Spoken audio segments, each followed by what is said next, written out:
Chair for My Mother by Vera B. Williams. My mother works as a waitress in the Blue Tile Diner. After school, sometimes I go to meet her there. Then her boss, Josephine, gives me a job too. I wash the salt and peppers and fill up the ketchups. One time I peeled the onions for the onion soup. When I finished, Josephine says, "Good work, honey," and pays me. And every time I put half of my money into the jar. It takes a long time to fill up a jar this big. Every day when my mother comes home from work, I take down the jar. My mama empties all her change from tips out of her purse for me to count. Then we push all the coins into the jar. Sometimes my mama's laughing when she comes home from work. Sometimes she's so tired she falls asleep while I count the money out into piles. Some days she has a lot of tips. Some days she has only a little. Then she looks worried. But each evening and every shiny coin goes into the jar. We sit in the kitchen and count the tips. Usually Grandma sits with us too. While we count, she likes to hum. Often she has money in her old leather wallet for us. Whenever she gets a good bargain on tomatoes or bananas or something she buys, she puts by the savings and they go in the jar. When we can't get a single other coin into the jar, we are going to take all that money and go and buy a chair. Yes, a chair. A wonderful, beautiful, fat, soft armchair. We will get one covered in velvet with roses all over it. We are going to get the best chair in the whole world. That is because our old chairs burned up.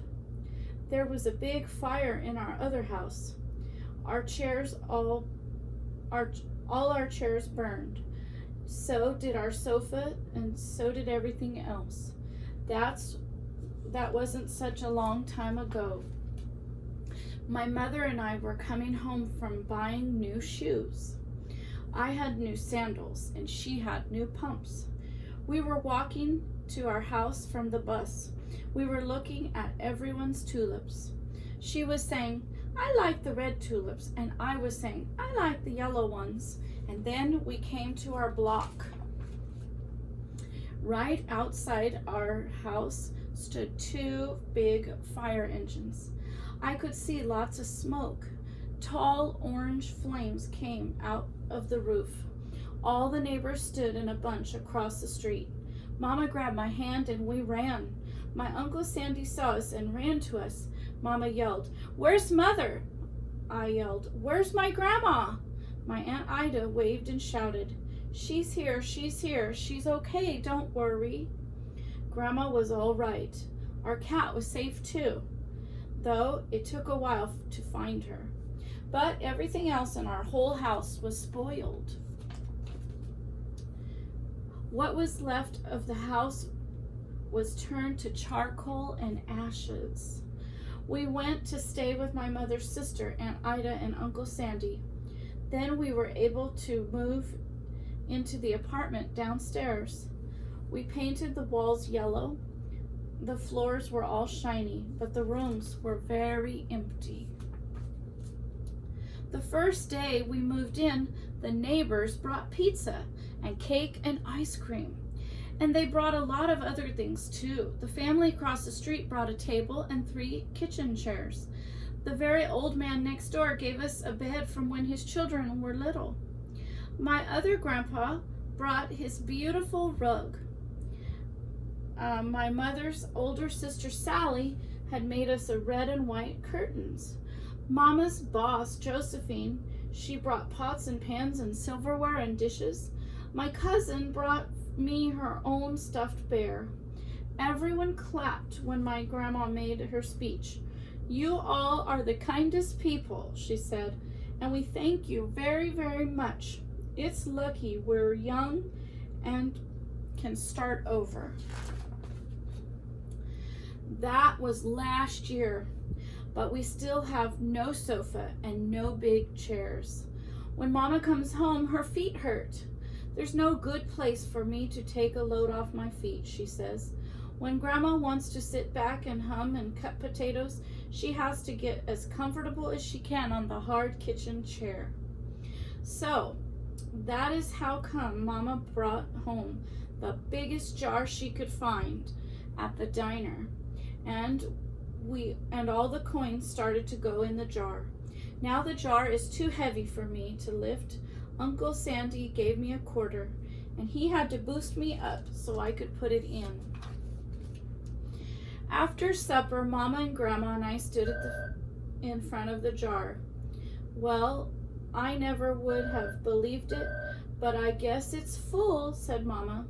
My mother brought home little paper wrappers for the nickels and dimes and quarters. I counted them all out and wrapped them all up. On my Mother's Day off, we took the coins to the bank. The bank exchanged them for $10. Then we took the bus down to the shop for our chairs. We shopped through 4 furniture stores. We tried out big chairs and smaller ones, high chairs and low chairs, soft chairs and harder ones. Grandma said she felt like Goldilocks and the 3 bears trying out all those chairs. Finally, we found the chair we were dreaming of, and the money in the jar was enough to pay for it. We called Aunt Ida and Uncle Sandy, and they came right down with their pickup truck to drive the chair home for us. They knew we couldn't wait for it to be delivered. You see her chair. I tried out our chair in the back of the truck.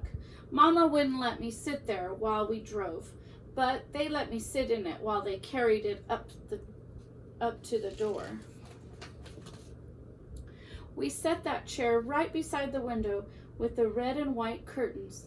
Grandma and Mama and I all sat in it while Aunt Ida took our picture. Now Grandma sits and talks to people going by in the daytime. Mama sits down and watches the news on TV when she comes home from her job.